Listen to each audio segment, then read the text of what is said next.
আবু হুরায়রা রাদিয়াল্লাহু তাআলা আনহু হতে প্রসিদ্ধ একটা হাদিস, রাসূল আকরাম সাল্লাল্লাহু আলাইহি ওয়াসাল্লাম বলেন, যেই হাদিসটা বর্ণনা করার পূর্বে আবু হুরায়রা রাদিয়াল্লাহু তাআলা আনহু পরপর 3 বার অজ্ঞান হয়ে গেছেন। চতুর্থবার তিনি হাদিসটা বর্ণনা করতেছেন। তিনি বলেন, রাসূল আকরাম সাল্লাল্লাহু আলাইহি ওয়াসাল্লাম বলেন, কিয়ামতের দিন আল্লাহ তাআলা সর্বপ্রথম 3 শ্রেণীর মানুষকে হিসাবের জন্য ডাকবে। 1 নাম্বার, আল্লাহ তাআলা একজন শহীদকে ডাকবে। শহীদ রক্তাক্ত অবস্থায় সে আল্লাহর সামনে উপস্থিত হয়ে যাবে। আল্লাহ তাআলা তাকে জিজ্ঞাসা করবে, তোমার এই অবস্থা কেন? লোকটা বলবে, আল্লাহ, আপনার দ্বীন আপনার জমিনে প্রতিষ্ঠা করার জন্য কাফেরদের বিরুদ্ধে জিহাদ করতে করতে আমি আমার জীবনটা দিয়ে দিয়েছি। আল্লাহ তাআলা বলবেন, জীবন দিয়েছো, যুদ্ধ করেছো বুঝলাম, কিন্তু তোমার এই যুদ্ধের মূল উদ্দেশ্য কি ছিল? লোকটা তখন বলবে, আল্লাহ, আমি যুদ্ধ করেছি আপনার সন্তুষ্টির জন্য। বলেন তো, আল্লাহ তাআলা আমার আপনার অন্তরের খবর জানে কি জানে না? আল্লাহ তাআলা আমার আপনার খবর কতটা জানে?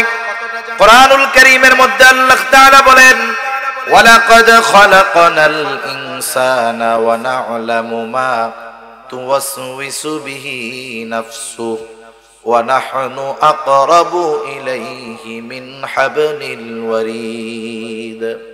আল্লাহ তাআলা বলেন, আমি মানুষ সৃষ্টি করেছি, শুধু তাই না, ওয়া না'লামু মা তুওয়াসওয়িসু বিহি নাফসুহু, আমি জানি কোন জিনিস তার অন্তরের মধ্যে ওয়াসওয়াসা দেয়। দুনিয়ায় অনেক প্রযুক্তি এখন আধুনিক। একটা মানুষ যদি অসুস্থ হওয়ার আগে সে যদি নিজের দেহকে চেক করায়, এমআরআই করায়, সিটি স্ক্যান করায়, তাকে যখন মেশিনের মধ্যে ভরে দেওয়া হবে, লেজার দিয়ে তাকে যখন পর্যবেক্ষণ করা হবে, একটা মানুষ এখনো অসুস্থ হয় নাই, কিন্তু এই টেস্ট করানোর পরে রিপোর্ট বের হয়ে যাবে তার শরীরের এই অর্গানগুলো দুর্বল আছে, অসুস্থ হতে পারে। তার মানে একটা মানুষ অসুস্থ হওয়ার আগে মোটামুটি তার অবস্থা, দেহের অবস্থা সে মেশিনের মাধ্যমে জানতে পারে। কিন্তু বলেন তো, দুনিয়ায় এমন কোন মেশিন বের হয়েছে নাকি যেই মেশিনের মধ্যে ঢুকায়া দিলে অন্তরের মধ্যে কি আছে সেই খবরটা জানা যাবে? আছে?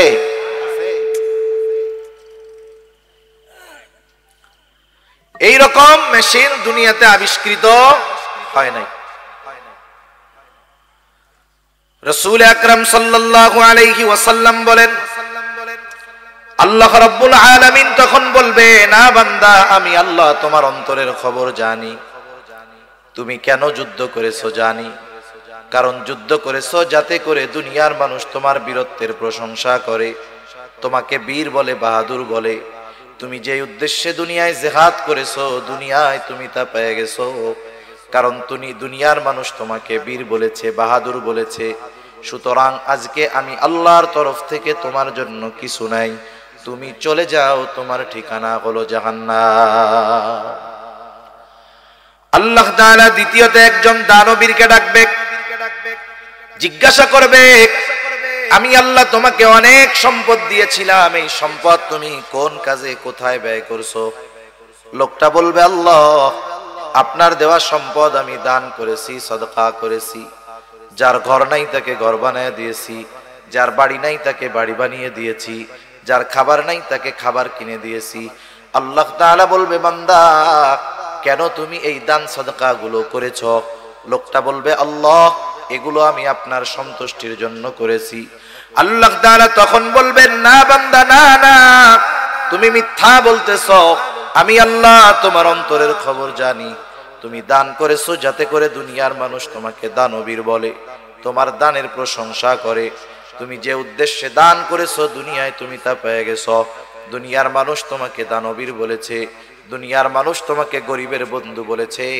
সুতরাং আজকে আমি আল্লাহর তরফ থেকে তোমার জন্য কিছু নাই, তুমি চলে যাও, তোমার ঠিকানা হলো চিরস্থায়ী জাহান্নাম। তৃতীয়তে একজন আলেম অথবা কারীকে ডাকবেন। আল্লাহ তাআলা জিজ্ঞাসা করবে, গোলাম, কেন ইলম অর্জন করেছো, কেন কোরআন শিখেছো? লোকটা বলবে, আল্লাহ, শুধুমাত্র আপনার সন্তুষ্টির জন্য কোরআন শিখেছি, ইলম শিখেছি। আল্লাহ তাআলা বলবে, না বান্দা তুমি মিথ্যা বলতেছো। তুমি যে উদ্দেশ্যে ইলম অর্জন করেছো তা হলো দুনিয়ার মানুষ তোমাকে আলেম বলবে, হাফেজ বলবে, তোমার তিলাওয়াত শুনে মানুষ প্রশংসা করবে, তোমার আলোচনা শুনে মানুষ প্রশংসা করবে। তুমি মানুষের প্রশংসার জন্য আলেম হয়েছো, কোরআন শিখেছো। তুমি দুনিয়ায় তো তা পাইয়াই গেছো, কারণ দুনিয়ার মানুষ তোমার কথার প্রশংসা করেছে, তোমার ওয়াজের প্রশংসা করেছে, তোমার তিলাওয়াতের প্রশংসা করেছে। সুতরাং আজকে আমি আল্লাহর তরফ থেকে তোমার জন্য কিছু নাই, তুমি চলে যাও, তোমার ঠিকানা হলো চিরস্থায়ী জাহান্নাম। একটু খেয়াল দিয়ে বুঝেন, একটা মানুষ তার জীবনটা দিয়ে দিয়েছে, আরেকজন মানুষ জীবনের অর্জিত সম্পদগুলো দান করেছে, আরেকজন মানুষ দুনিয়ার কথা চিন্তা না করে ইলম অর্জন করেছে। এত কষ্টার্জিত বিষয়গুলো কোনো মূল্য পায় নাই কেন? বলে ওইগুলো করেছে ঠিক, তবে আল্লাহর সন্তুষ্টির জন্য করে নাই, যার কারণে এই ইবাদত, এই আমল তার কোনো কাজে আসে নাই। উল্টা জাহান্নামে যাওয়ার কারণ কেন হলো? বুঝে থাকলে একটু জবাব দিবেন জবান খুলে। বলেন তো, ইবাদতের একমাত্র হকদার কে? আরো জোরে বলেন, কে? আল্লাহ হলেন ইবাদতের একমাত্র হকদার। কেউ যদি আল্লাহ তাআলার হক নষ্ট করে, অর্থাৎ ইবাদত করার দরকার ছিল আল্লাহর সন্তুষ্টির জন্য, কিন্তু করলো মানুষের সন্তুষ্টির জন্য, এটার দ্বারা হয় হলো শিরক। এক নাম্বার, ওই ইবাদত আল্লাহর জন্য হয় নাই, হয়েছে শিরক। দ্বিতীয়ত, ইবাদতের হকদার ছিল আল্লাহ, ইবাদত আল্লাহর জন্য হয় নাই, বিদায় আল্লাহর হক নষ্ট হয়েছে। শিরক যুক্ত ইবাদত আল্লাহ তাআলার কাছে কোনো দাম নাই, এই জন্য ওইটা বাদ। দুই নাম্বার, ইবাদতের হকদার ছিল আল্লাহ, যেহেতু অন্যর জন্য করার কারণে আল্লাহর হক নষ্ট করা হয়েছে, এই জন্য এই ইবাদত কাজে আসবে না, বরং তার জাহান্নামে যাওয়ার কারণ হয়ে যাবে। সেজন্য আমরা যেই ইবাদত করি না কেন, আমরা ওই ইবাদত গুলো আল্লাহ তাআলার সন্তুষ্টির জন্য করব। সেটা যত ছোট ইবাদত হোক, যত বড় ইবাদত হোক, আল্লাহর জন্য যদি না হয় ওই ইবাদতের কোনো দাম আছে? যত ছোট ইবাদত হোক, আল্লাহর জন্য যদি হয়, দাম আছে না নাই? এটার নাম হলো ইখলাস, যে আমার সব ইবাদত একমাত্র আল্লাহ তাআলার জন্য হবে। যখন কোন ছোট ইবাদতের মধ্যেও এই উদ্দেশ্য থাকে, ওই ইবাদতটা তখন সুন্দর বলে বিবেচিত হয়। আল্লাহ তাআলা বেশি ইবাদত, বেশি আমল আমাদের কাছে চায় না। আল্লাহ তাআলা সুন্দর ইবাদত চায়, সুন্দর আমল চায়। সুন্দর কাকে বলে? আমরা আমাদের সংজ্ঞায় সুন্দর সেটাকে বলি যেটা দেখার পরে চক্ষু তৃপ্ত হয়, অন্তরের মধ্যে প্রশান্তি আসে। এখন বলেন তো, আপনাদের সামনে যদি একজন আফ্রিকার কালো মানুষকে এনে দেওয়া হয়, আমাদের সংজ্ঞায় বলেন তো ওই লোকটা ভালো না কালো? ভালো লাগবে আমাদের? চোখ তৃপ্ত পাবে? তৃপ্তি পাবে? চোখ তৃপ্তি পাবে না, চোখের ভালো লাগবে না। তাহলে আমাদের সংজ্ঞায় কালো যে, সে সুন্দর না। কিন্তু আল্লাহ তাআলার সংজ্ঞা, সৌন্দর্যের সংজ্ঞা এটা ভিন্ন সংজ্ঞা। আল্লাহ রাব্বুল আলামিন কোরআনুল কারীমের সূরাতুল মুলকের মধ্যে বলেন, আল্লাযী খালাকাল মাউতা ওয়াল হায়াতা লিয়াবলুয়াকুম আইয়ুকুম আহসানু আমালা। আল্লাহ তাআলা বলেন, তিনি আল্লাহ যিনি জীবন এবং মৃত্যুকে সৃষ্টি করেছেন। এবং কেন করেছেন? বলে লিয়াবলুয়াকুম, তোমাদের পরীক্ষা করার জন্য। কিসের পরীক্ষা? আল্লাহ তাআলা বলেন আইয়ুকুম আহসানু আমালা, পরীক্ষা হলো তোমাদের মধ্যে কার আমল কত সুন্দর। তাহলে আল্লাহ তাআলা বেশি ইবাদত চান না সুন্দর ইবাদত চান? জোরে বলেন, কি ইবাদত? সুন্দর ইবাদত আল্লাহ তাআলা চায়। এখন আল্লাহ তাআলার কাছে সুন্দর কোনটা? বলে যার নিয়ত সুন্দর, যার ইখলাস ঠিক আছে, ওই ইবাদত আল্লাহর কাছে সুন্দর। সুবহানাল্লাহ বলেন। যদি আমাদের সংজ্ঞায় সৌন্দর্যের সংজ্ঞা যেটা, এটা যদি আল্লাহর কাছে হইতো, তাইলে আফ্রিকার কালো মানুষগুলোর আর কোনো দাম থাকতো না, আফ্রিকার কালো মানুষের কোনো মূল্যায়ন থাকতো না। এজন্য আমরা আমাদের ইবাদত গুলোকে আল্লাহর কাছে সুন্দর করে তোলার জন্য যেই ইবাদতটাই করি একমাত্র কার জন্য করব? আল্লাহর জন্য। জান্নাতে যাইতে হলে বেশি ইবাদত লাগে না, তবে সুন্দর ইবাদত লাগে। এক সাহাবীর ঘটনা শুনে। রাসূল আকরাম সাল্লাল্লাহু আলাইহি ওয়াসাল্লাম একদিন মসজিদে নববীর মধ্যে আছেন, ফজরের নামাজের পূর্ব মুহূর্তে সাহাবায়ে কেরাম অপেক্ষা করতেছে নামাজের। হঠাৎ করে নবীজি বলতেছেন, এখন যেই ব্যক্তি দরজা দিয়ে ঢুকবে সে জান্নাতি। এই ঘোষণা যখন নবীজি দিয়েছেন, ঘোষণা দেওয়ার সাথে সাথে সবার নজর চলে গেছে দরজার দিকে। কে সেই সৌভাগ্যবান ব্যক্তি যার ব্যাপারে নবীজি এমন ঘোষণা দিলেন? সবাই দরজার দিকে তাকায় আছে। দেখা গেল একজন মানুষ, সে মসজিদের মধ্যে ঢুকতেছে, তার ওযুর পানি এখনো দাড়ি দিয়া পড়ে। প্রথম দিন চলে গেল, আবার পরদিন নবী ফজরের নামাজের পূর্ব মুহূর্তে আবার বলতেছে, এখন যেই ব্যক্তি দরজা দিয়ে ঢুকবে সে জান্নাতি। আগের দিনের মতো সবার নজর দরজার দিকে।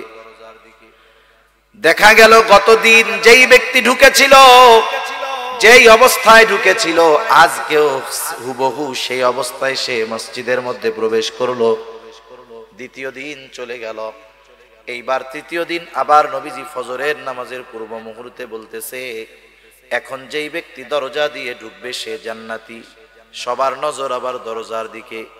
কে সেই সৌভাগ্যবান ব্যক্তি যার ব্যাপারে নবীজি আজকে এই ঘোষণা দিলেন? তারা তাকায় দেখে, গত 2 দিন যেই ব্যক্তি দরজা দিয়ে ঢুকছে, ঢোকার সময় যেই অবস্থা ছিল আজকেও সেই অবস্থা। তার মানে নবীজির এই ঘোষণার পর 3 দিন পর পর এক ব্যক্তি প্রবেশ করেছে, যার ব্যাপারে নবীজি পরপর 3 দিন এই ঘোষণা দিলেন। ওই লোকটা যে জান্নাতি, কোনো সন্দেহ আছে নাকি? কোনো সন্দেহ নাই। রাসূল আকরাম সাল্লাল্লাহু আলাইহি ওয়াসাল্লামের এমন ঘোষণার পরে আব্দুল্লাহ ইবনে আমর ইবনুল আস রাদিয়াল্লাহু তাআলা আন ওই লোকটাকে গিয়ে জিজ্ঞাসা করতেছে, ভাই আমি তোমার বাড়িতে 3টা রাত থাকতে চাই, 3টা রাত যাপন করতে চাই। উদ্দেশ্য হলো নবীজি যেই ব্যক্তির ব্যাপারে এমন ঘোষণা দিলেন ওই ব্যক্তির কি স্পেশাল আমল আছে দেখার দরকার। কারণ এই দুনিয়াতে সব শ্রেণীর মানুষ তাদের স্পেশাল আমলগুলো নিরিবিলি রাতের বেলায় করে। বলেন তো, চোর চুরি দিনে করে না রাত্রে করে? ডাকাত ডাকাতি দিনে করে না রাত্র করে? বলেন তো, যারা আহলুল্লাহ বুজুর্গানে দিন, তারা তাদের স্পেশাল ইবাদত গুলো দিনে করে নাকি রাত্রে করে? এই রাতের বেলায় মূলত বুজুর্গ যারা, এরা রাতটাকেই ইবাদতের জন্য বেছে নেয়, কারণ একেবারে নিরিবিলি, কোনো ঝঞ্ঝাট নাই, ঝামেলা নাই। আবার যারা ওই ধরনের অকারেন্স করে, অপরাধ করে, ওরাও অপরাধের জন্য রাত্রকে বেছে নেয়, কারণ মানুষজন সব ঘুমে থাকে, রাস্তায় লোকজন থাকে না। তা উনি চিন্তা করতেছে স্পেশাল ইবাদত তো রাতের বেলা করে। এখন উনি রাতের বেলা কি ইবাদত করে এটা জানার জন্য তো ওনার বাড়িতে থাকার দরকার। উনি গিয়া ওই লোকটাকে বলতেছে। আর এক হাদিসের আলোকে বোঝা যায় নবীজি যেই ব্যক্তির ব্যাপারে এই ঘোষণা দিয়েছেন ওই ব্যক্তির নাম হলো সাদ বিন মুআজ রাদিয়াল্লাহু তাআলা আনহু, হযরত সাদ রাদিয়াল্লাহু তাআলা আনহু। উনি গিয়ে বলতেছে, ভাই আমি তোমার বাড়িতে একটু রাত্র যাপন করতে চাই। বলে, কোনো অসুবিধা নাই, চলেন। এশার নামাজ পড়ে ওই লোকটার সাথে আব্দুল্লাহ ইবনে আমর ইবনুল আস চলে গেলেন তার বাড়িতে। আগের আমলে আমাদের গ্রাম অঞ্চলে ছিল, বাহিরের কোনো মেহমান যদি আসতো বাড়ির ভিতরে নেওয়া লাগতো না। আমাদের এলাকায় বলে কাছারি ঘর। আপনাদের কি বলে? কাছারি বলে না? আগে কাছারি ছিল। কাছারি এমন ভাবে থাকতো, ঘরের মানুষের মহিলাদের পর্দা এমনি হয়ে যেত। কাছারির মুখটা থাকতো বাহির দিকে, মেহমান ঢুকতো, ওইখানে পানি বাথরুম করার ব্যবস্থা বাইরে থাকতো। তার মানে একজন মেহমান আসলে ভেতরের মহিলাদের পর্দার ব্যাপারে কোনো সমস্যা হইতো না। দেখেন আগের মানুষেরা, আমাদের মা দাদিরা নানিরা, এনারা কিন্তু এত বোরকা পইরা ঘুরে নাই। কিন্তু এমনও দেখা গেছে ওই দাদি নানিদেরকে ওই বাড়ির মানুষ সারা জিন্দেগিতে অন্য পরপুরুষ এক নজরও দেখতে পারে নাই। ঠিক কিনা বলে? আসলে বিষয় হলো বোরকাটা পর্দার জন্য জরুরি তা না, পর্দার জন্য মূলত নিজেকে প্রস্তুত করার দরকার। এখনের বোরকাগুলো পরার পরে তো আরো পর্দার চাইতে বেপর্দা হয়, ঠিক কিনা বলে? বোরকা পরে কেন? বলে পর্দা করার জন্য। পর্দা করার জন্য যদি পরে, এখনকার যে ভাব বোরকা, আসলে ওইটা তো পর্দার জন্য হয় না, বরং মানুষকে আরো তার পোশাকের প্রতি আকৃষ্ট করার জন্য পরা হয়। সে যদি নিজেকে লুকানোর জন্য পরতো তাহলে ওই ধরনের স্টাইল থাকতো না, এমব্রয়ডারি থাকতো না, 14-15টা কুচি থাকতো না। কি যে ভাব হইছে বোরকার, এগুলো দ্বারা বাস্তবিক পর্দা হয় না। অথচ আগের মহিলারা এখনো অনেক আছে আমাদের গ্রাম অঞ্চলগুলোতে। পুরুষ মানুষ দেখছে, বৃদ্ধ মানুষ, কেউ তার দিকে তাকাবে না। সে দেখা যাচ্ছে রাস্তার থেকে নেমে কাপড়টাকে এমন ভাবে ঢাকনা দিছে যে তার দেহের আবহাওয়া আকৃতি বোঝার কোনো সিস্টেম নেই। কাচারি ঘরে থাকতে দিয়েছে আব্দুল্লাহ ইবনে আমর ইবনুল আসকে। আব্দুল্লাহ ইবনে আমর ইবনুল আস তিনি তো ঘুমানোর জন্য যান নাই, মূলত দেখার জন্য গেছে কি ইবাদত করে। তিনি খেয়াল করলেন ওই ব্যক্তি ঘরের মধ্যে ঢুকলো, বাতি নিভায়া দিল, ঘুমায় গেল। আব্দুল্লাহ ইবনে আমর ইবনুল আস সারা রাত সজাগ, কোন সময় উঠে আর কোন সময় কি ইবাদত করে দেখবে। কিন্তু দেখা গেল অপেক্ষা করতে করতে ফজরের আজান হয়ে গেছে, লোকটা ঘুমের থেকে উঠছে মাত্র। আজানের পরে ঘুম থেকে উঠছে, এরপরে জরুরত সারছে, এরপরে সে নামাজের জন্য প্রস্তুত হয়ে গেছে। তার মানে আজ রাত্রে সে কোনো স্পেশাল ইবাদত করে নাই। পরের দিন আবার বলতেছে, ভাই আমি আজকেও একটু সমস্যা, তোমার বাড়িতে থাকতে চাই, থাকতে দিবা না? কি বলে, হ্যাঁ থাকো। এইবার গত দিনের মতো সারা রাত জাগা, দেখে এশার নামাজ পড়ে ঘুমায়, ফজরের আজান দিলে ঘুম থেকে উঠে। 2 দিন পার হয়ে গেল। একটা মানুষ যদি কোনো ধারাবাহিক কোনো কাজ করে, ধারাবাহিক কোনো আমল করে, তাহলে ওই আমলটা পরপর 3 দিন সাধারণত বাদ যাওয়ার কথা না, যেহেতু তার কোনো অসুস্থতা নাই, তার কোনো শগল নাই, ব্যস্ততা নাই, যার কারণে ইবাদতটা বাদ যাইতে পারে। এইবার 3য় দিন আবার বলে, ভাই আজ রাতটাও আমি তোমার বাড়িতে একটু থাকতে চাই। বলে থাকো, কোনো অসুবিধা নাই। ওই রাত্রটাও সারা রাত সে জেগে থাকছে। দেখলো এশার নামাজ পড়ে ঘুমায় গেল, আর ফজরের আজান দিলে ঘুম থেকে উঠলো। এইবার আর নিজের কৌতূহলকে চাপায় রাখতে পারে নাই। আব্দুল্লাহ ইবনে আমর ইবনুল আস ওই লোকটাকে জিজ্ঞাসা করতেছে, ভাইরে তোমার বাড়িতে 3 দিন থাকার কারণ আমার বাড়িতে থাকার জায়গা নাই এটা নয়, বরং এই 3 দিন তোমার বাড়িতে রাত্র যাপন করার কারণ হলো আগে পরপর 3 দিন ফজরের নামাজের পূর্ব মুহূর্তে হঠাৎ করে নবীজি ঘোষণা করতেছে, এখন যেই ব্যক্তি দরজা দিয়ে ঢুকবে সে জান্নাতি। আমরা সবাই তাকায় দেখলাম, কে সে? দেখলাম তুমি দরজা দিয়ে ঢুকছো। এই ঘোষণা পরপর 3 দিন নবীজি দিয়েছেন, পরপর 3 দিনই নবীজির ঘোষণার পরে তুমি দরজা দিয়ে ঢুকছো। আমি তোমার বাড়িতে রাত্র যাপন করার উদ্দেশ্য ছিল, আমি দেখতে চেয়েছিলাম তুমি স্পেশাল কি আমল করো, যার কারণে নবীজি তোমার ব্যাপারে, যদি আমার ব্যাপারে এমন ঘোষণা দিয়ে থাকেন এটা তো বড় শুকরিয়ার বিষয়। তবে তুমি যেই আশায় আমার বাড়িতে রাত্র যাপন করছো, ওই রকম কোন রাত্রিকালীন ইবাদত আমি করি না। তবে হ্যাঁ একটা জিনিস করি। কি করো? বলে রাত্রে যখন আমি ঘুমাতে যাই, আমাকে যারা কষ্ট দিয়েছে আমি তাদের সবাইকে মাফ করে দে।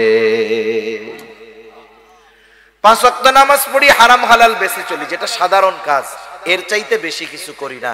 এখন আব্দুল্লাহ ইবনে আমর ইবনুল আস বলতেছে, তুমি যে রাতের বেলায় শোয়ার সময় সকলকে মাফ কইরা দাও, অন্যান্য গুলো তো আমরা সব সময় করি, কিন্তু তুমি যে এই কাজটা প্রতিদিন করো, এই কারণেই আল্লাহ তাআলা তোমার ব্যাপারে জান্নাতের খোঁজখবরই নবীজির মাধ্যমে জানায়া দিয়েছেন। সুবহানাল্লাহ। তাহলে দেখেন, একটা মানুষ জান্নাতে যাওয়ার জন্য অনেক ইবাদত করতে হয় নাকি? তবে যতটুক করতে হয় ততটুক কার জন্য করা লাগে? তাহলে আল্লাহ তাআলার কাছে যদি আমল কবুল করাতে হয়, 1 নাম্বার দরকার ঈমান। জোরে বলেন কি দরকার? 2 নাম্বার দরকার হলো ইখলাস। কি জোরে বলেন? ইখলাস তথা নিয়তের বিশুদ্ধতা। ভাইরে আওয়াজ ছাড়তে পারো না? তুমি কি বুঝতেছো কথা? আওয়াজ ছাড়ো। মুখ মিশায় কতক্ষণ বলা যায়? আমি কি বলতে চাইছি তুমি বুঝতে পারছো? তুমি বুঝছো, এটা রিভার্ব দিয়ে আওয়াজটা সুন্দরভাবে ছাড়বা, আওয়াজটা জেনে আমার দূরের থেকে সুন্দর মতো টানে।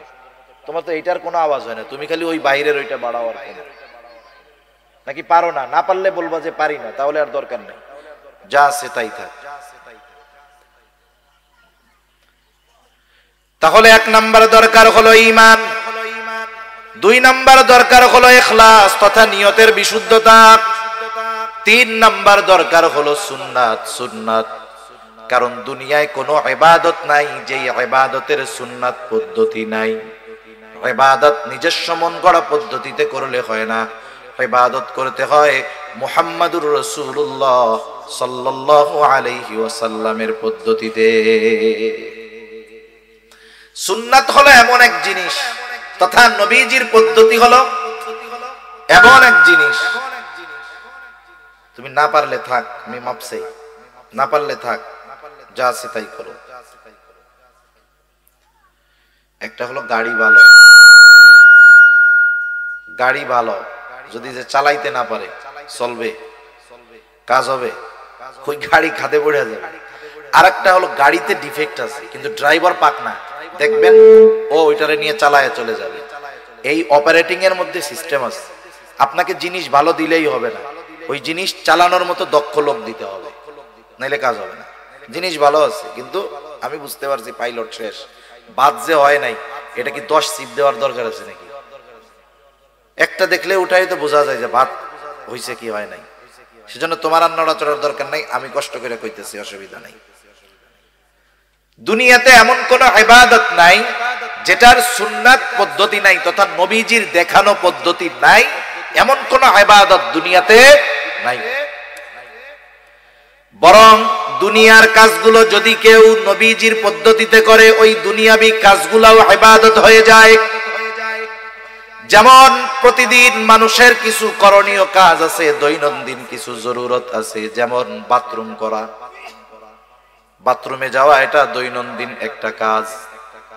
একজন ফজরের আজান শুনে ঘুম থেকে উঠে গেল, ফজরের আজান শুনে ঘুম থেকে উঠছে, নামাজে যাবে, জরুরতে চাপ দিয়েছে, সে চিন্তা করতেছে নামাজে যদি দাঁড়াই, ফজরের নামাজের কেরাতটা একটু লম্বা, যদি ওই সময় নামাজের মধ্যে জরুরতে চাপ দেয়, ইবাদতের একাগ্রতা নষ্ট হয়ে যাবে।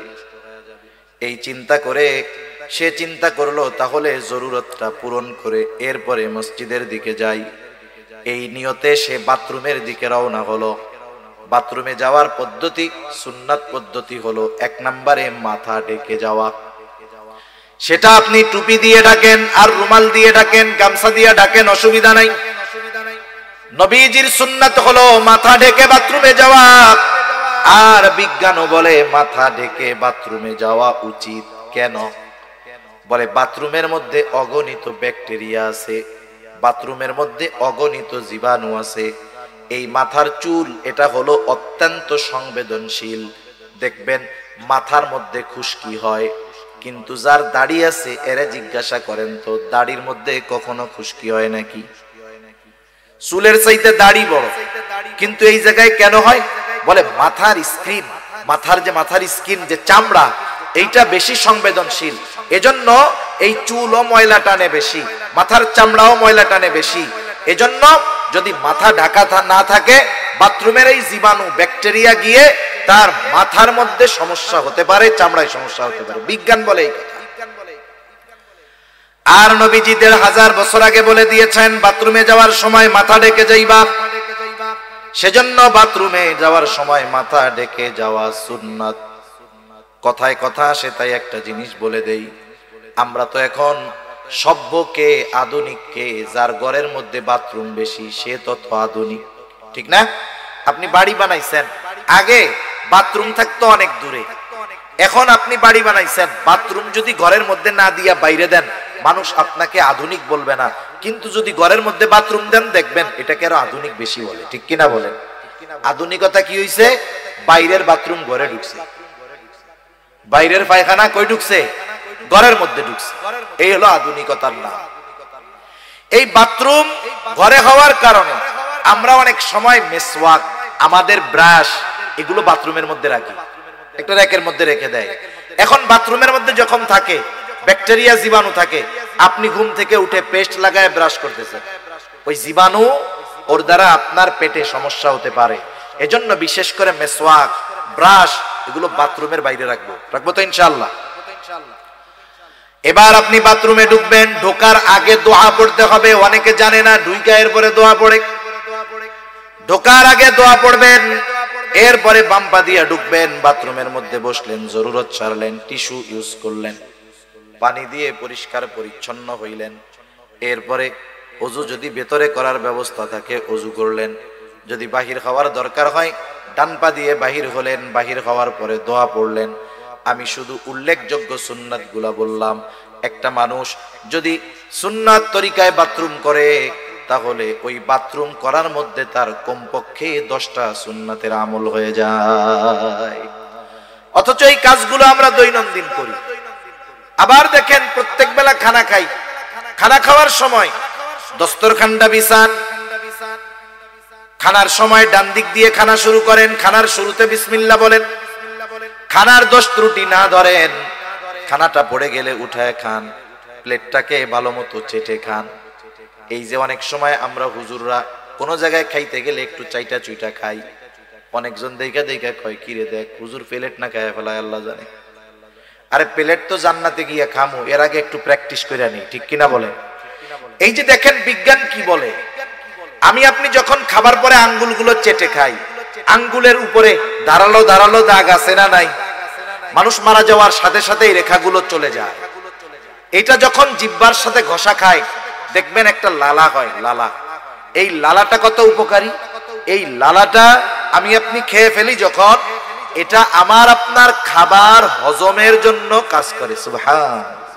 আপনি প্লেট চাইটা খাইতেছেন, মানুষ বলতেছে খ্যাত, আমি বলি এটা সুন্নাত। উপকার কি? 1 নাম্বার নবীর সুন্নাত অনুযায়ী খানা খাওয়ার কারণে সওয়াব হইল। 2 নাম্বার, হাত যখন চেটে পুটে খেলাম, এই যে লালা হলো ঘষা লাগার কারণে, এই লালা আমার হজমের জন্য কাজ করবে। সুবহান। ইসলামের প্রত্যেকটা বিষয় মেনে চললে আখিরাতের উপকার তো আছে, দুনিয়ার গুলোও আছে। তবে আমরা দুনিয়াবি কল্যাণের জন্য ইবাদত করব না, ইবাদত করব আল্লাহর জন্য, আর দুনিয়াবি কল্যাণ অটোমেটিক্যালি আল্লাহ দান করবে। সুবহান। তাহলে দুনিয়ার কাজগুলো যদি নবীর তরিকায় করা হয়, সুন্নাত তরিকায় করা হয়, ওগুলো ইবাদত হয়ে যায়। আর ইবাদত যেগুলো, ওগুলো অবশ্যই অবশ্যই নবীজির সুন্নাত তরিকায় করতেই হবে। সুন্নাত বিহীন কোনো ইবাদত নাই। অনেকে মনে করে সুন্নাত মনে হয় এমন জিনিস, করলে সওয়াব না করলে গুনাহ নাই। আসলে বিষয়টা এমন নয়। কিছু সুন্নাত আছে ফরজ, কিছু সুন্নাত আছে ওয়াজিব, কিছু সুন্নাত আছে সেটা স্বাভাবিক সুন্নাত। এখন কথা হইল কিছু সুন্নাত ফরজ, এটা কেমনে হয়? যেমন কোরআনুল কারীমের মধ্যে নামাজের কথা আছে 82 জায়গায়। কয় জায়গায়?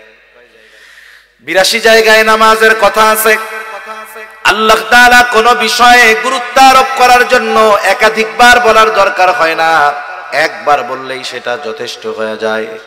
আল্লাহ তাআলা 82 জায়গায় নামাজের কথা উল্লেখ করার দ্বারা কমপক্ষে 82টা উদ্দেশ্য আছে। আল্লাহ তাআলা নামাজের কথা কোরআনুল কারীমে 82 জায়গায় বলছেন।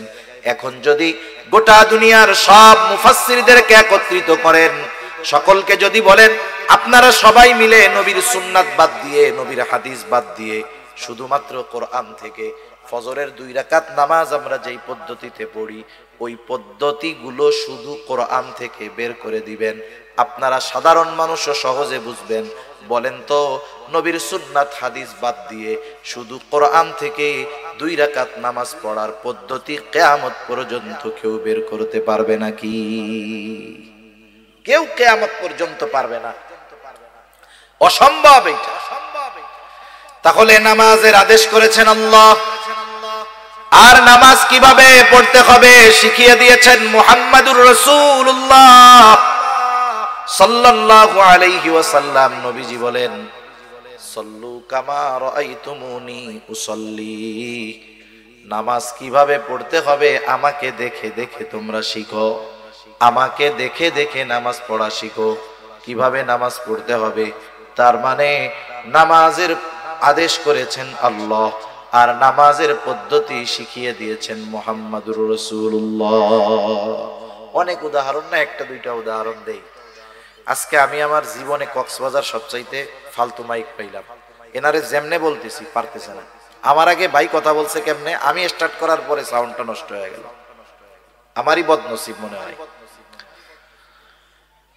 নামাজের যেই ফরজগুলো আছে, নামাজের ফরজগুলোর মধ্যে একটা ফরজ হলো রুকু করা। কি করা? আমার দিকে তাকান, একটু কষ্ট করে তাকান, আমি বেশি সময়ের কথা বলবো না। কি করা বলেন না, জোরে বলেন। রুকু করা কি ফরজ? রুকু করা কি ফরজ? রুকুর আদেশ আল্লাহ তাআলা করেছেন। আল্লাহ তাআলা বলেন ওয়ারকাউ মা'আর রাকিঈন, রুকুকারীদের সাথে রুকু করো। এখন রুকু শব্দের অর্থ হলো ঝুঁকা, ঝুঁকা। এখন ঝুঁকবেন কতটুকু? একজন দাঁড়ানো, সে যদি মাথা ঝুঁকায় এটাও ঝুঁকানো, যদি একেবারে নিচু হয়ে যায় সেটাও ঝুঁকানো। এখন আপনি যদি শুধু কোরআন থেকে রুকুর পদ্ধতিটা নিজে আবিষ্কার করতে চান, তাহলে কতটুকু ঝুঁকতে হবে বের করতে পারবেন না। তাহলে এই ফরজ, রুকু করা ফরজ, কতটুকু ঝুঁকতে হবে, কিভাবে পিঠ থাকবে, নজরটা কোথায় থাকবে, এটা কিন্তু আল্লাহ বলে দেন নাই, এটা আমাদের শিখিয়ে দিয়েছেন মুহাম্মাদুর রাসূলুল্লাহ। তাহলে এই রুকুর পদ্ধতিটাও একটা সুন্নাত পদ্ধতি। এই জন্য নবীজির কিছু সুন্নাত আছে যেগুলো ফরজের সাথে সম্পৃক্ত, আবার কিছু সুন্নাত আছে যেটা ওয়াজিব। সারা দুনিয়ার মুহাক্কিক উলামায়ে কেরাম একমত, কেউ কষ্ট নেবেন না। এই যে আমাদের দাড়ি হয়, এই দাড়ি হলো মুসলমানদের একটা শিআর, একটা নিদর্শন। উচিত কি? নবীজি বলেন দাড়ি লম্বা করো, মোছকে খাটো করো। নবীজি বলছেন মোছ খাটো করো, দাড়ি লম্বা করো। কতটুক করতে হবে? মুহাক্কিক উলামায়ে কেরাম গবেষণার মাধ্যমে বলেন, সাহাবায়ে কেরামের আমলকে দেখে বলেন, তাবেঈন, তাবে তাবেঈনের আমলের আলোকে বলেন, কমপক্ষে একটা মুমিনের দাড়ি এক মুষ্টি পরিমাণ রাখতে হবে। যদি সে না রাখে, যদি সে খাটো রাখে, সেটে রাখে, তাহলে অবশ্যই অবশ্যই তাকে গুনাহগার হতে হবে। এটা নবীর সুন্নাত। এই সুন্নাতটা কিন্তু ওই সুন্নাত নয় যে রাখলে সওয়াব, না রাখলে গুনাহ নাই। এই সুন্নাতটা হলো দায়ামি সুন্নাত, এজন্য এটা হলো ওয়াজিব। এই সুন্নাতটা কি বলেন? এই নবীর এই দাড়ি রাখার পদ্ধতিটা কি হবে? ওয়াজিব, না রাখলে গুনাহ হবে। আমরা দোয়া করি যারা রাখতে পারে নাই আল্লাহ তাদের রাখার তৌফিক দান করুক, সকলে বলি আমিন। আবার কিছু সুন্নাত, সাধারণ সুন্নাত, আমি যে কথা বোঝানোর জন্য বলতেছিলাম, দুনিয়ার যে কোনো ইবাদত রাসূল আকরাম সাল্লাল্লাহু আলাইহি ওয়াসাল্লামের দেখানো পদ্ধতিতে করতে হবে, নাইলে ওই ইবাদত আল্লাহ তাআলার কাছে কবুল হবে না। তাহলে পেছন থেকে আবার একটু রিভিশন দেই। ইবাদত কবুল হওয়ার জন্য 1 নাম্বার দরকার হলো ঈমান, 2 নাম্বার দরকার হলো ইখলাস তথা নিয়তের বিশুদ্ধতা, যে আমি এই ইবাদত কাকে খুশি করার জন্য, কাকে দেখানোর জন্য করতেছি। 3 নাম্বার, ওই ইবাদতটা হতে হবে নিজের পদ্ধতিতে নয়, নবীজির পদ্ধতিতে। 4 নাম্বার, সে যেই ইবাদত করবে সেই ইবাদতের ব্যাপারে তার জ্ঞান থাকতে হবে, ইলম অর্জন করতে হবে। এই জন্যই নবীজি সাল্লাল্লাহু আলাইহি ওয়াসাল্লাম বলেন, তলাবুল ইলমি ফারিদাতুন আলা কুল্লি মুসলিম, দ্বীনি ইলম শিক্ষা করা প্রত্যেক মুসলমান নরনারীর উপরে ফরজ। কতটুক ফরজ? কেউ কেউ বলেন যতটুকু দ্বারা সে নিজে দ্বীনের উপরে চলতে পারে এতটুকু শিক্ষা করা ফরজ। আবার কেউ কেউ বলেন না না, বরং এর চাইতে আর একটু বেশি শিখতে হবে। কেন? বলে আল্লাহ তাআলা কোরআনুল কারীমের সূরাতুত তাহরিম 28 নম্বর পারা, আল্লাহ তাআলা বলেন, ইয়া আইয়ুহাল্লাযীনা আমানু কু আনফুসাকুম ওয়া আহলিকুম নারা। আল্লাহ তাআলা বলেন, হে ঈমানদারেরা, তুমি নিজে জাহান্নামের আগুন থেকে বাঁচাও, অধীনস্থদেরকে জাহান্নামের আগুন থেকে বাঁচাও। তার মানে নিজেও বাঁচতে হবে, নিজের পরিবার পরিজনকেও বাঁচাতে হবে। কেমনে বাঁচবা? বলে নিজে আল্লাহ তাআলার আদেশ নিষেধ মান্য করার মাধ্যমে নিজে বাঁচো, আর অধীনস্থদেরকে মান্য করানোর মাধ্যমে বাঁচাও। নিজে আমল কইরা বাঁচো, অধীনস্থদেরকে আমল করে বাঁচাও। নিজে আল্লাহর হুকুম আহকাম মেনে চলার মাধ্যমে বাঁচো, অধীনস্থদেরকে হুকুম আহকাম মেনে চালানোর মাধ্যমে বাঁচাও। এজন্য আল্লাহ তাআলা কোরআনুল কারীমের মধ্যে একা আমাকে আপনাকে নামাজি হওয়ার আদেশ করেছেন তা নয়। আল্লাহ তাআলা নামাজের ব্যাপারে যেমন বলেন ওয়ামুর আহলাকা বিসসালাতি ওয়াসতাবির আলাইহা, আরে তুমি তোমার অধীনস্থদেরকে নামাজের আদেশ করো, তুমিও তার উপরে অটল থাকো। কিছু কিছু জায়গায় আল্লাহ তাআলা নিজের আমলের আগে অধীনস্থদেরকে করানোর আদেশ দিয়েছেন। তার মানে আমাদের সমাজে অনেক মানুষ আছে নিজে নামাজ পড়ে, সন্তানরা নামাজ পড়ে না, নিজে নামাজ পড়ে, নিজে ঠিকমতো দিনের উপরে চলে, নিজের ঘরের মানুষ চলে না, আছে না নাই? মনে রাখবেন, ধরা পড়ে যেতে হবে কিয়ামতের দিন। আমি আমল করলাম, অধীনস্থদেরকে দিয়ে আমল করাইলাম না, আদেশ করলাম না। আরে যাদের জন্য রক্ত আপনি পানি বানাইলেন, যাদের জন্য সম্পদ উপার্জন করলেন, আপনার উপার্জিত সম্পদ যারা ভোগ করলো, আল্লাহ না করুক এই সন্তানগুলো, আপনার অধীনস্থ মানুষগুলো যদি কিয়ামতে জাহান্নামী হয়, আপনি যদি ইবাদতের পাহাড় নিয়ে ওঠেন, কিয়ামতের দিন ওই আপন মানুষগুলো আপনার আমার জান্নাতে যাওয়ার সবচাইতে বড় বাধা হয়ে দাঁড়ায় যাবে। ঠিক কিনা বলেন? এজন্য ফিকির শুধু একা না, অধীনস্থদেরকে নিয়ে করতে হবে। যেহেতু আল্লাহ তাআলা বলেছেন নিজে জাহান্নামের আগুন থেকে বাঁচো, অধীনস্থদেরকেও বাঁচাও। কেমনে বাঁচবা, কেমনে বাঁচাইবা?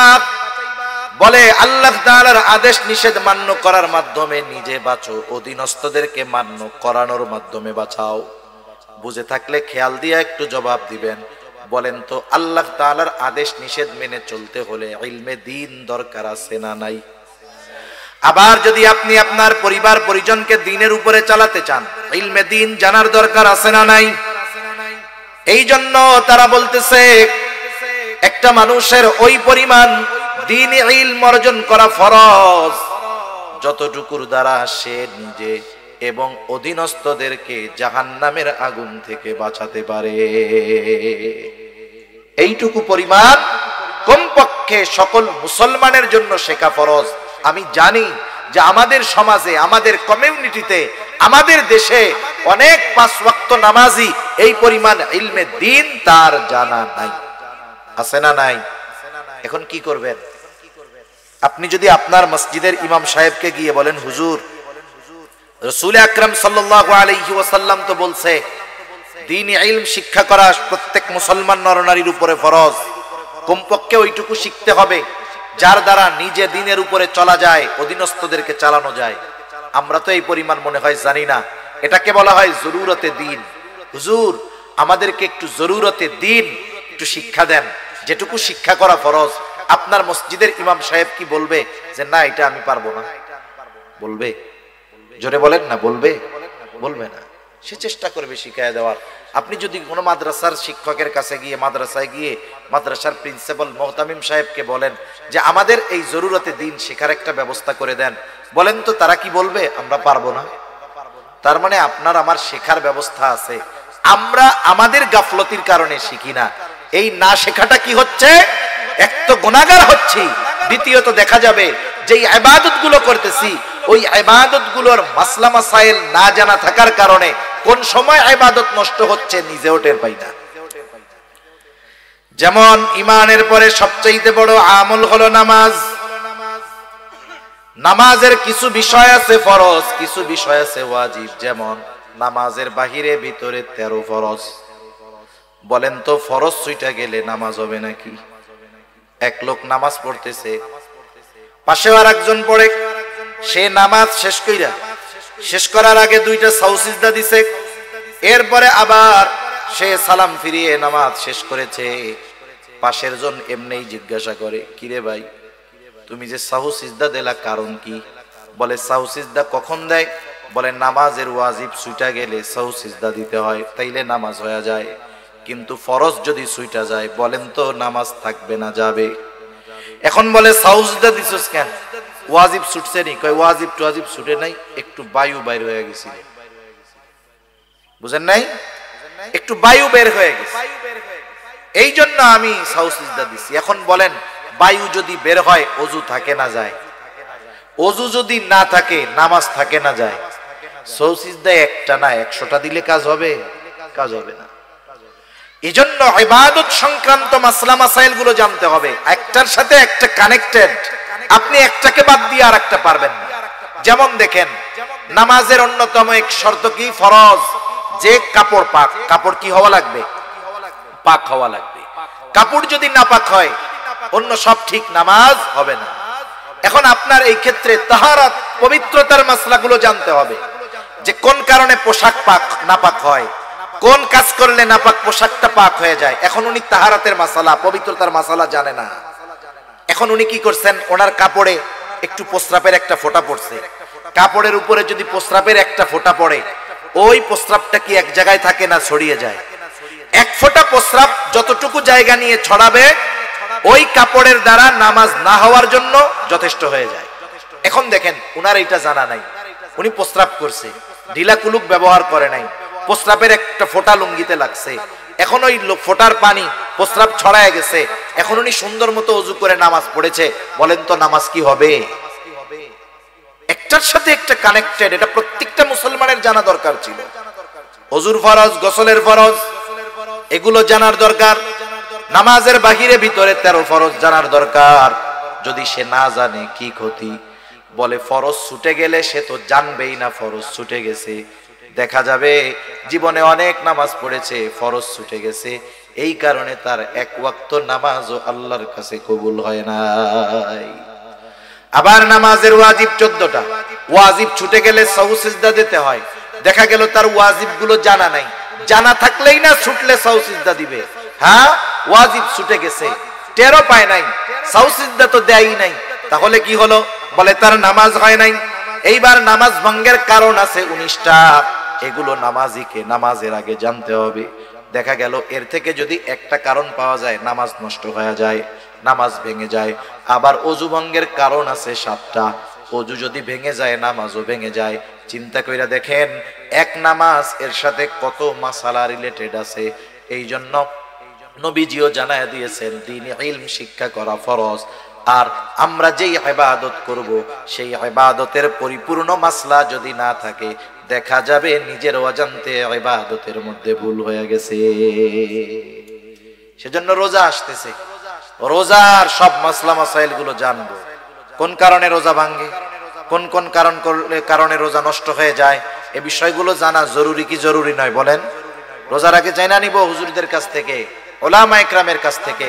নাইলে এত পরিশ্রম করে সারাদিন না খেয়ে কষ্ট করে রোজা রাখলেন, দেখা গেল সামান্য ত্রুটি, অজানার কারণে, অজ্ঞতার কারণে ইবাদত নষ্ট হয়ে গেল। মনে করেন একটা লোক জানে না যে আগুনে হাত পুড়ে যায়, এই লোক এই জিনিসটা তার কি নাই, জানা নাই। এখন সে যদি না জানে যে আগুনে হাত পুড়ে যায়, জানে না, কিন্তু আগুনের মধ্যে যদি হাত দেয়, পুড়বে কি পুড়বে না বলেন তো? আগুন তো বলবে না যে ও জানে না, তাইলে এর আর পুরানোর দরকার নাই। এই জন্য মাসলা মাসাইলের বিষয়টা এরকম, যেগুলো জরুরতে দিন, এই বিষয়গুলো যদি আমরা না জানি, না মানি, যদি কোনো ত্রুটি বিচ্যুতি ইবাদতের মধ্যে হয়ে যায়, ওই বিষয়গুলো যদি আমার আপনার দ্বারা সংগঠিত হয়ে যায়, ইবাদত আমল নষ্ট হয়ে যাবে, আমি টের পাবো না। সেজন্য 4 নাম্বার যেই জিনিসটা দরকার, যেই ইবাদত করবে সেই ইবাদতের মাসলা মাসাইল গুলো জানবে। 5 নাম্বার, তার খাবারটাকে হালাল করতে হবে, খাবারটা হালাল। অনেক মানুষ আছে খাবার হালালের ব্যাপারে বড় পেরেশান। বিষয়টা কিন্তু এমন না, খাবার শুধু হালাল হলেই হবে না, উপার্জনটা হালাল দরকার আছে না নাই? উপার্জনও হালাল হতে হবে, খাবারটাও হালাল হতে হবে। এখনকার জামানায় মানুষ তো হারাম উপার্জন করে লজ্জিত হয় না, বরং গর্বিত হয়। সমাজের মধ্যে আরো মাথা উঁচু করে থাকে হারামখোরের দল, আছে না নাই বলেন? পরিস্থিতি কোথায়? অথচ আল্লাহর রাসূল সাল্লাল্লাহু আলাইহি ওয়াসাল্লাম হালাল উপার্জন করাকে ইবাদত বলে অভিহিত করেছে। রাসূলুল্লাহ সাল্লাল্লাহু আলাইহি ওয়াসাল্লাম বলেন, কাসবুল হালালি ফরিদাতুম বাদাল ফরিদা। ফরজ ইবাদতের পরে অন্যতম ফরজ ইবাদত হলো হালাল উপার্জন করা। একটা মানুষ যখন ফজরের নামাজ আদায় করবার পর হালাল উপার্জনের নিয়তে হালাল কর্ম করে, মনে রাখবেন একটা মানুষের কর্ম যত ছোট হোক, ওই কর্মটা যদি হালাল কর্ম হয়, ওই ব্যক্তিকে কর্মের কারণে কখনো তিরস্কার করা যাবে না। কর্ম যদি হালাল হয়, এই হালাল কর্মের কারণে তাকে তিরস্কৃত করা যাবে না। আমাদের সমাজে, আমাদের অঞ্চলে যেগুলো হয় বলি, মনে করেন কেউ থাকলে মনে করো কিছু করবেন না, আমি বোঝানোর জন্য বলি। একজন লোক রিক্সা চালায়, আমাদের সমাজে একজন মানুষ রিক্সা চালালে তাকে একেবারে নিম্ন শ্রেণীর মানুষ বলে মনে করা হয়।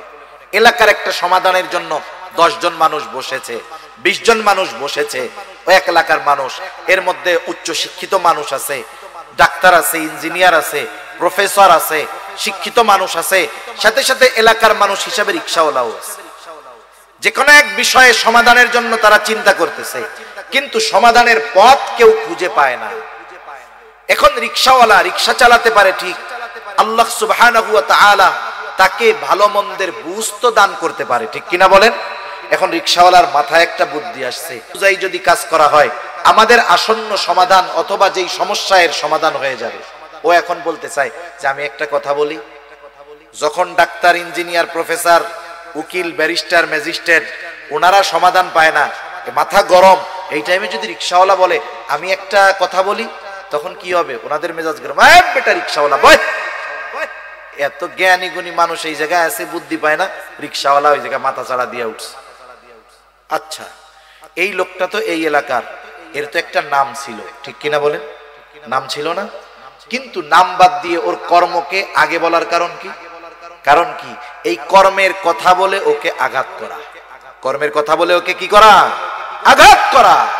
সেজন্য আমাদের সমাজে ছোট পেশার মানুষ যারা, আমরা এদেরকে অনেক সময় তাদের কর্মের ব্যাপারে তিরস্কার করি। খবরদার, হালাল উপার্জনকারী, সে হালাল উপার্জন করতেছে, যেই ছোট্ট কর্মের দ্বারা ওই কর্মটাকে তিরস্কার করার কোনো সুযোগ নাই। মনে রাখবেন, আপনার বাজারের একজন মুচি জুতা সেলাই যে করে, জুতা সেলাই করে যেই মুচি হালাল উপার্জন করে, আর সচিবালয়ের একজন সচিব যে মানুষের টাকা খেয়ে, ঘুষ খেয়ে সম্পদের পাহাড় করেছে, এই সমাজের মানুষের কাছে ওই সচিবের দাম হতে পারে, কিন্তু আল্লাহ তাআলার কাছে ওই হালাল উপার্জনকারী মুচির দাম ওই হারামখোর সচিবের চাইতে অগণিত গুণ বেশি, ঠিক কিনা বলেন? এজন্য সমাজের অনেক মানুষ ছোট পেশার মানুষ, এরা নিজেরা মাঝে মধ্যে মনে করে আমরা কত ছোট হয়ে গেলাম। না না, এ সমাজে যেই পেশাগুলোকে আমরা ছোট মনে করি, এইরকম অনেক পেশা আল্লাহ তাআলা নবীদের দিয়ে করিয়েছেন। যেমন কামার, অস্ত্র বানায় লোহা থেকে, দাউদ আলাইহিস সালাতু ওয়াস সালাম এই কাজ করেছেন। পৃথিবীর বড় বড় মনীষী আছে যারা এমন এমন কাজ করেছে, তাদের কর্ম দ্বারা তারা বিবেচিত হয় নাই, কিন্তু তাদের কথা, তাদের কর্ম, তাদের জ্ঞান দ্বারা গোটা দুনিয়া উপকৃত হচ্ছে, ঠিক কিনা বলে? এজন্য এক নাম্বার, আমরা সমাজের কোন ছোট কর্মজীবী মানুষ যার কর্মটা হালাল, তাকে এই কর্মের কারণে কখনো তিরস্কার করব না। এজন্য নবীজি বলেন, কাসবুল হালালি ফরিদাতুম বাদাল ফরিদা, ফরজ ইবাদত সমূহ ঠিক রেখে যে হালাল উপার্জনের জন্য হালাল কর্ম করে, নবীজি বলেন এটাও তার ইবাদত। সুবহানাল্লাহ বলেন, কারণ সে হালাল খাওয়ার উদ্দেশ্যে হালাল উপার্জন করে। এই জন্য 1 নাম্বার দরকার হলো হালাল উপার্জন, 2 নাম্বার দরকার হালাল খাবার। কারণ খাবার যদি হালাল হয় কিন্তু উপার্জনের অর্থ যদি হারাম হয়, এই খাবারটাও হারাম খাবারের মতো। মনে করেন একজন সরকারি চাকরিজীবী, সরকারি চাকরি যত ছোট হোক ওই জায়গার ইনকাম বেশি, বুঝেন নাই? সরকারি চাকরি যত ছোট হোক ইনকাম বেশি। আমার এরকম জানাশোনা কয়েকজন লোক আছে, সচিবালয় আছে, উপসচিব পর্যায়ের আছে, আর একজন সচিব হয়ে যাবে আশা করা যায়। এই আল্লাহর বান্দা, সরকারের পক্ষ থেকে ওনাকে গাড়ি দেওয়া হয়েছে, উনি ওই গাড়ি ফিরাইয়া দিচ্ছে যে আমি এই গাড়িটা ব্যবহার করব না। কেন? উনি যখন ওই সরকারি গাড়ি ব্যবহার করবে, ওনার কাছ থেকে, ওনার স্যালারি থেকে কিছু স্যালারি বেতন কাটা হবে এই ফ্যাসিলিটির জন্য। উনি বলতেছে আমি আমার বাসায় পায়ে হেঁটে যাতায়াত করতে পারবো, প্রয়োজনে লোকাল বাসে যাইতে পারবো, সমস্যা নাই, আমি এই গাড়ি ব্যবহার করব না। কেন? বলে যেই টাকাটা আমার বাঁচবে, কাটা হতো, ওটা তো আর কাটবে না, কারণ আমি সুযোগ নেই নাই, আমার টাকাও কাটবে না। কি হবে তাইলে? বলে ওই টাকাটা হলে আমার বাচ্চা কাচ্চার লেখাপড়ার খরচ চালাইতে আমার একটু সহজ হবে। এটা বলতেছে কে? একজন উপসচিব পর্যায়ের লোক, একজন উপসচিব পর্যায়ের মানুষ। সে ইচ্ছা করলে কি করতে পারে এটা একজন সাধারণ শিক্ষিত মানুষও বুঝতে পারে। কিন্তু দেখা যাবে কি, ওই উপসচিবের গেটের বাইরে যেই পিয়ন আছে, ও দেখা যাবে প্রতি মাসে লক্ষ লক্ষ টাকা ইনকাম করতেছে, আসবে স্যারের সাথে দেখা করতে চাই, চা নাস্তার কিছু পয়সা দেন। আর এরা চা মগে কাপে খায় নাকি গাজি ট্যাঙ্ক 1000 লিটারের ট্যাঙ্কিতে চা খায় আল্লাহ জানে।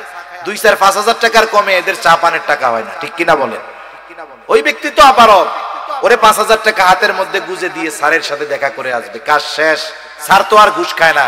দেখা যাবে ওই পিয়ন ঢাকা শহরে বাড়ি করে ফেলছে, কিন্তু উপসচিব তার বাপ দাদার রেখে যাওয়া বাড়িটা ভেঙে যাচ্ছে, ঠিক করার টাকা তার কাছে নাই। আছে না নাই? এরকম অনেক আছে। আবার ওই যে বললাম পিয়ন লক্ষ লক্ষ টাকার মালিক, কোটি কোটি টাকার মালিক। মনে করেন ওই রকম একজন লোক আজকে ভালো ইনকাম হয়েছে, 20,000 পকেটের মধ্যে ঢুকছে, এই যে ঘুষের টাকাটা নিল, বলেন তো এটা হালাল না হারাম? কত জঘন্য এক হারাম। মানুষের উপার্জনের অনেক পদ্ধতির মধ্যে হারাম পদ্ধতির মধ্যে একটা হলো এই ঘুষ। এখন সেই হারাম টাকা নিয়ে বাজারে গেছে, বাজারে যাওয়ার সময় দেখে বিশাল বড় এক গরু জবাই হয়েছে। গরু যত বড় এর গোস্তের স্বাদ তত বেশি না কম? এটা দেখার পরে তার গোস্ত কেনার জন্য খুব ইচ্ছা হয়েছে। এখনো কসাইরে জিজ্ঞাসা করতেছে, এই এত বড় গরু জবাই দিলা কেমনে? কারণ প্রাণী যদি হালাল হয়, জবাই যদি আল্লাহর নাম বাদ দিয়ে দেওয়া হয়, ওই হালাল প্রাণীর গোস্ত আর হালাল থাকে না। জিজ্ঞাসা করতেছে, জবাই দেওয়ার সময় কি আল্লাহর নাম বলছিলা? কসাইও চালাক কম না। কসাই বলে যে, শোনেন, আমি নিজে নামাজ কালাম পড়ি না, তাতে কি হয়েছে? আমি এ মাসালা খুব ভালো মতো জানি। ইচ্ছা কইরা যদি আল্লাহর নাম বাদ দিয়ে জবাই করি, তাইলে এই গরুর গোস্তের আর হালাল থাকবে না, হারাম হয়ে যাবে। সকলকে যদি খাওয়াই আমার গুনাহ হবে। নিজে নামাজ পড়ি নাই, আল্লাহ চাইলে মাফ করে দিব। মানুষের যদি হারাম খাওয়াই, হক নষ্ট করা হবে, আল্লাহ মাফ করারও সুযোগ নেই। আমি বিসমিল্লাহ কইয়াই জবাই দিছি। লোক নিশ্চিত হলো যে গরুর গোস্ত কি আছে? হালাল আছে। এইবার কি করতেছে? পকেট থেকে টাকা বের করে দিয়ে বলতেছে, আমারে 10 কেজি গরুর গোস্ত দাও। আমার একটু বলেন, এই যে খাবারটা হালালের ব্যাপারে কত সচেষ্ট সতর্ক হলো, কিন্তু পকেট থেকে যেই টাকা দিল সেটা হালাল না হারাম? এজন্য এই বিষয়টা খেয়াল রাখার দরকার। সে যদি চুরি কইরা ওই গরুর 10 কেজি গোশত নিত, তার যেমন অবস্থা হতো, হালাল হতো না। ওই ঘুষের টাকা, সুদের টাকা দিয়ে যখন কিনছে, ওটাও হালাল হবে না। জুয়া খেলার টাকা দিয়েও যদি কিনে, হালাল হবে না। জুয়া তাস খেলা আসেনি আপনাকে ওইদিকে? হায় হায়, সমাজ ধ্বংস করে দেওয়ার এক পাপ এই জুয়া খেলা। সেজন্য যেহেতু আপনাদের জনপ্রতিনিধিরা আছে, মুরব্বীরা আছে, অনুরোধ থাকবে এই প্রজন্মকে হেফাজত করেন। এখন তো জুয়া খেলার জন্য অনেক কিছু লাগে না, মোবাইল একটা হইলে হইছে। কত জায়গায় দেখি বাজারের মধ্যে রিক্সাওয়ালা রিক্সা রেখে, সিএনজিওয়ালা সিএনজি রেখে 4 জন মোবাইলের মধ্যে লুডো খেলা শুরু করতেছে। কি চলতেছে? জুয়া চলতেছে, বুঝতেই পারবেন না। এখন তাস নিয়ে বসা লাগে না, মোবাইলের মধ্যেই 4 জনে তাস খেলতে পারে।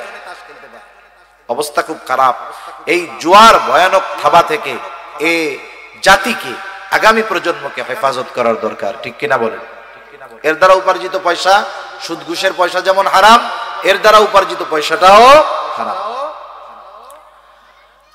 তাহলে খাবারের ব্যাপারেও সতর্ক থাকতে হবে। খাবারটাও হালাল, উপার্জনটাও হালাল হতে হবে। এখন কথা হলো, কারো খাবার উপার্জন যদি হারাম হয়, তার ক্ষতি কি? বলে বড় বড় 4টা ক্ষতি আছে। কয়টা ক্ষতি? জোরে বলেন না কয়টা? 1 নাম্বার ক্ষতি, যে হারাম উপার্জন করে, হারাম খায়, তার দোয়া আল্লাহ তাআলা কবুল করে না। এই যে আজকে রাত্রে আল্লাহ তাআলা ক্ষমার ঘোষণা দিয়েছেন, ওই মানুষগুলোর জন্য ক্ষমার ঘোষণা নাই। তাদের মধ্যে অন্যতম হলো তারা যারা হারাম খায়। তাদের দোয়া আল্লাহ কবুল করবে না। দোয়া কবুল না করলে ক্ষমা হবে কেমনে? 1 নাম্বার ক্ষতি, তার দোয়া কবুল হয় না। দোয়া কবুলের কিছু সময় আছে, স্থান আছে। ওই সময় স্থানগুলোতে গেলেও তার দোয়া কবুল হবে না। এক ব্যক্তি বহু দূর সফর করে উস্কো খুস্কো চুলে বাইতুল্লাহর কাছে গিয়ে দোয়া করতেছে।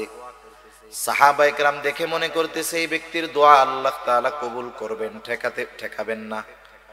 নবীজিকে আল্লাহ তাআলা ওই ব্যক্তির অবস্থা জানায় দিলেন। নবীজি বলেন, আল্লাহ তাআলা ওই ব্যক্তির দোয়া কেমনে কবুল করবে? যার উপার্জনটা হারাম, যার দেহটা হারাম খাবার দিয়ে গঠিত, যার দেহর মধ্যে হারাম পোশাক, ওই ব্যক্তির দোয়া আল্লাহ তাআলা কেমনে কবুল করবে? তাহলে হারাম উপার্জন, হারাম যারা খায়, 1 নম্বরে তাদের দোয়া কবুল হয় না। 2 নাম্বার, যারা হারাম উপার্জন করে, হারাম খায়, নবীজি সাল্লাল্লাহু আলাইহি ওয়াসাল্লাম বলেন লা ইয়াদখুলুল জান্নাতা জাসাদুন গুদিয়া বিল হারাম, হারাম বক্ষণকারীর শরীর জান্নাতে প্রবেশ করবে না। এক নাম্বার ক্ষতি, দোয়া কবুল হবে না। দুই নাম্বার ক্ষতি, জান্নাতে প্রবেশ করতে পারবে না। তিন নাম্বার ক্ষতি, আল্লাহ তাআলা কোরআনুল কারীমের মধ্যে বলেন ইয়া আইয়ুহার রুসুলু কুলু মিনাত তাইয়্যিবাতি ওয়া'মালু সলিহা। আল্লাহ তাআলা সব রাসূলগণকে এক নির্দেশ দিয়েছেন, হে রাসূলগণ আপনারা পবিত্র খান আর আমলে সালেহ করেন। এর দ্বারা উদ্দেশ্য হলো হালাল খান আর আমলে সালেহ করেন। বুজুর্গানে দিন উলামায়ে কেরাম বলেন এখানে উদ্দেশ্য হলো যার খাবার অপবিত্র তথা হারাম তার ইবাদত আল্লাহ কবুল করে না। চার নাম্বার ক্ষতি, কেউ যদি হারামকে হালাল মনে করে তাহলে তার ঈমান থাকে না। একজন হারাম কাজ করতেছে, হারাম মনে করে তার গুনাহ হবে, তবে সে বেঈমান হবে না। কিন্তু একজন হারাম কাজ করে না, কিন্তু ওই হারামকে সে হারাম মনে করে না, সে না কইরাও বেঈমান হবে। ঠিক কিনা কন? একটা উদাহরণ দিয়ে আলোচনা শেষ করে দেই। আমাদের সমাজে অনেক মানুষ আছে সরকারি চাকরি করে, সে তখন ঘুষ টুস কিচ্ছু খায় না, তার সংসার চালাতে, পরিবার চালাতে কষ্ট হয়। এরপরে সরকারি চাকরি শেষ, এখন আর কোনো টেনশন নাই, মসজিদে গিয়ে সব সময় নামাজ কালাম পড়ে, মসজিদ থেকে বাইর হয় না। এখন ইমাম সাহেব জিজ্ঞাসা করে, চাচা চাকরি যখন ছিল তখন তো টেনশনে দেখতাম, চাকরি এখন নাই, টেনশনও নাই, তবে এখন সংসার চলে কেমনে? বলে এখন আরো ভালো চলে। কেমনে ভালো চলে? বলে আগে বেতন পাইতাম 30,000, 30,000 দিয়া বাসা ভাড়া, লেখাপড়া, অন্যান্য খরচ দিয়ে মাসে আমার চলা কষ্ট হইতো, এখন আরো ভালো চলে। কেমনে চলে? বলে আমি 1 কোটি টাকা পাইছিলাম, ব্যাংকের মধ্যে রেখে দিছি, এখন মাসে মাসে 1 লাখ টাকা পাই, আলহামদুলিল্লাহ। আমার একটু বুঝাই বলেন তো, 1 কোটি টাকা ব্যাংকে ফিক্স ডিপোজিট করে রেখেছে, নির্দিষ্ট পরিমাণে তাকে লাভ দেওয়া হচ্ছে। বলেন তো এটা কি কোনো সন্দেহ আছে? খাইতেছে সুদের টাকা, বলে কি আলহামদুলিল্লাহ। সুদের টাকা খেয়ে কি বলতেছে? যদি বুঝে বলে থাকে ঈমান নাই।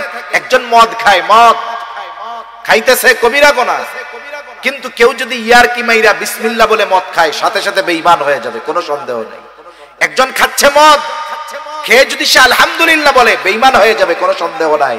খাচ্ছে সুদ, স্পষ্ট এক হারাম, অথচ বলতেছে আলহামদুলিল্লাহ। এজন্য কেউ যদি হারামকে হারাম মনে না করে তাহলে তার ঈমান থাকে না। আসেন এবার মূল কথা। আল্লাহ তাআলা বললেন ঈমানদার নারী অথবা পুরুষ আমলে সালেহ যদি করে, কয় ধরনের পুরস্কার? একটু জোরে বলেন, কয় ধরনের? 2 ধরনের পুরস্কার। একটা দিবেন দুনিয়ায়, আর একটা দিবেন আখিরাতে। কি পুরস্কার? 1 নাম্বার দুনিয়ার কথা বলেন। আল্লাহ তাআলা বলেন ফালানুহইয়ান্নাহু হায়াতান তাইয়্যিবা। আল্লাহ তাআলা বলেন আমি তাকে এক পবিত্র জিন্দেগি দান করব। সুবহানাল্লাহ। পবিত্র জীবন দ্বারা উদ্দেশ্য কি? পবিত্র জীবন দ্বারা উদ্দেশ্য হলো যে আল্লাহ তাআলা এই দুনিয়ায় তাকে মানুষের মুখাপেক্ষী করবে না, এই দুনিয়ার প্রয়োজন মেটানোর ব্যবস্থা করবে। একটা হলো প্রয়োজন আর একটা বিলাসিতা। এখানে প্রয়োজন উদ্দেশ্য, প্রয়োজন আল্লাহ তাআলা মেটানোর ব্যবস্থা করবে।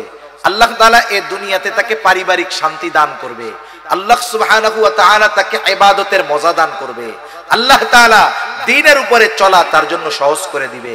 বলেন তো, আমাকে যদি কেউ এই নিশ্চয়তা দেয় আপনার এই জীবনে যত প্রয়োজন সব মেটানোর ব্যবস্থা হবে, আর কোনো টেনশন আছে? সম্মানের দিক দিয়ে কখনো মানুষের কাছে হাত পাতা লাগবে না, আপনি ইবাদতের মজা পাবেন। আপনার পরিবারের মানুষের দ্বারা আপনাকে শান্তি দেওয়া হবে, নেককার বিবি দেওয়া হবে, নেককার সন্তান দেওয়া হবে, যেই স্ত্রী সন্তান আপনার চক্ষু শীতলের কারণ হবে। সাথে সাথে আপনি ইবাদত করতে মজা পাবেন। আমরা কিন্তু ইবাদতে মজা পাই না। মসজিদে গেলে বসতে মন চায় না, 4 দোকান থেকে আর উঠতে মন চায় না। ঠিক কিনা বলেন? ইবাদতের মজা, এটা হলো হায়াতান তাইয়্যিবা, পবিত্র জিন্দেগি। আর আখিরাতে কি দিবে? আল্লাহ তাআলা বলেন ওয়ালা নাজজিয়ান্নাহুম আজরাহুম বিআহসানি মা কানু ইয়ামালুন। আর আখিরাতে এই আমলে সালেহ যারা ঈমানের সাথে আমলে সালেহ করেছে, এই মানুষগুলোকে আল্লাহ তাআলা দুনিয়ায় যা করছে ওই তুলনায় বহুগুণ বেশি বড় প্রতিদান আল্লাহ তাআলা দিবেন। সেজন্য সম্মানিত সুধী, পুরুষ হোক আর নারী হোক, আল্লাহ তাআলা ইবাদতের ক্ষেত্রে কাউকে কম বেশি করেন নাই। এমনটা করেন নাই পুরুষ রোজা রাখলে সওয়াব বেশি, নারী রোজা রাখলে সওয়াব একটু কম হবে। এমনটা আল্লাহ করেন নাই। ইবাদতের ক্ষেত্রে, প্রতিদানের ক্ষেত্রে আল্লাহ তাআলা নারী পুরুষকে সমানভাবেই দিবেন। শর্ত কি? বলে ঈমানের সাথে আমলে সলেহ করতে হবে। এখন আমলে সলেহ কেমনে হবে? ঈমান তো কম্পালসারি, এটা লাগবেই। সাথে সাথে ওই আমলটা ইখলাসের সাথে করতে হবে, ওই আমলটা সুন্নাত পদ্ধতিতে করতে হবে। যেই আমল করবে ওই আমলের মাসলা মাসাইল গুলো জানতে হবে। সাথে সাথে উপার্জনটা আর খাবারটা তার হালাল হবে। এইভাবে যদি দুনিয়ার জিন্দেগি অতিবাহিত করতে পারে, দুনিয়াতেও আল্লাহ তাআলা তাকে বরকত রহমত দিয়ে ভরপুর করে দিবে, আর আখিরাতেও আল্লাহ সুবহানাহু ওয়া তাআলা তার আমলের তুলনায় বহুগুণ বড় বেশি প্রতিদান আল্লাহ তাআলা তাকে দিবে। এজন্য সম্মানিত সুধী, রোজার মাস আসতেছে। এই মাসটা হলো ইবাদতের মাস, ইবাদতের মৌসুম। যেমন কৃষক সময় যখন চাষাবাদের সময় যখন ভালো মতো আবাদ করে, চাষ করে, এরপরে ফসল ঘরে উঠে, বাকি মাসগুলো সে আরামসে নিশ্চিন্তে কাটায়। অনুরূপভাবে আমরা যদি এই ইবাদতের মৌসুমকে যথাযথভাবে কাজে লাগাতে পারি, তাহলে আগামী 11 মাস আবার দ্বীনের উপরে চলা, ইসলামের উপরে চলা আমাদের জন্য সহজ করে দিবেন কে? আরো জোরে বলেন কে? এই জন্য আমরা ইবাদতের প্রস্তুতি নিব, রোজার প্রস্তুতি নিব। নবীজি সাল্লাল্লাহু আলাইহি ওয়াসাল্লাম বলেন, আহসু হিলাল শাবান লি রমাদান, তোমরা হেলালের চাঁদ, ওই শাবানের হেলাল, শাবানের চাঁদ গণনা করো। কেন? বলে রমজানের প্রস্তুতির জন্য। এই যে আজকে 15 তারিখ হয়ে গেছে, সন্ধ্যার পর থেকে নিয়ে কয় তারিখ? 15 তারিখ। আরবি মাস সূর্যাস্ত যাওয়ার সাথে সাথে শেষ, আবার মাগরিব থেকে শুরু, সূর্যাস্ত যাওয়ার সাথে সাথে 1 তারিখ শুরু আর 1 তারিখ শেষ। সেই হিসাবে আজকে 15 তারিখ। আমরা ডে কাউন্টিং করব, ডে কাউন্টিং করব যে রমজানের প্রস্তুতির জন্য। আর 14 দিন, আর 13 দিন, 12 দিন। দেখবেন আপনি যদি ইবাদত করার ইচ্ছা থাকে, এইভাবে যদি প্রস্তুতি গ্রহণ করেন, রমজানের আগে যদি ঘরের বাইরের যেই প্রয়োজনীয় কাজগুলো সেরে নিতে পারেন, যে কাজগুলোর কারণে ইবাদত কষ্টসাধ্য হতে পারে, ওই কাজগুলো যদি আমরা সেরে নিতে পারি, তাহলে রমজানের ইবাদতগুলো নিশ্চিন্ত মনে, প্রফুল্ল মনে করা যাবে ইনশাআল্লাহ। সেজন্য আমরা প্রস্তুতি নিব তো ইনশাআল্লাহ। যেহেতু আমলের সিজন আসতেছে, আমরা সকলেই আমল করব। যে নামাজ পড়ে না সেও পড়বে তখন, কিন্তু করলাম কিন্তু কবুল হলো না, তাহলে এই কষ্টটা তো বৃথা গেল। এজন্য ইবাদত কবুল হওয়ার বিষয়গুলো আপনাদের খেদমতে আরজ করলাম। হাসরের মাঠ কোথায় হবে? শহীদের মর্তবা কেমন হবে? স্থানীয় পর্যায়ে বিভিন্ন এনজিও যথা আশা, ব্যারাক, প্রত্যাশী থেকে লোন নেওয়া জায়েজ হবে কিনা? হাসরের ময়দান কোথায় হবে? এই পৃথিবীটাই হাসরের ময়দান হবে। কিয়ামতের আলামতগুলোর মধ্যে উল্লেখ আছে, শেষ জামানায়, একেবারে শেষ সময় সবাই জেরুজালেম মুখী হবে, এবং ওই শাম, ওইটা কিয়ামতের ময়দান হবে। শহীদদের মর্তবা অবশ্যই আল্লাহর জন্য, দ্বীনের জন্য যারা তাদের জীবনকে উৎসর্গ করে দিয়েছে, আল্লাহ তাআলা তাদের ব্যাপারে বলেন, ওয়ালা তাকুলু লিমান ইউকতালু ফি সাবিলিল্লাহি আমওয়াত বাল আহইয়াউম ওয়ালাকিন লা তাশউরুন। আল্লাহ তাআলা বলেন, যারা আল্লাহর জন্য শহীদ হয়েছে তোমরা তাদেরকে মৃত বলো না। আল্লাহর রাস্তায় যারা জীবন উৎসর্গ করেছে তাদেরকে তোমরা মৃত বলো না। বাল আহইয়া ওয়ালাকিন লা তাশউরুন, বরং তারা জীবিত, তবে দুনিয়ার মানুষের মতো জীবিত নয়। বিশেষ প্রসেসে আল্লাহ তাআলা তাদের জীবিত রেখেছেন।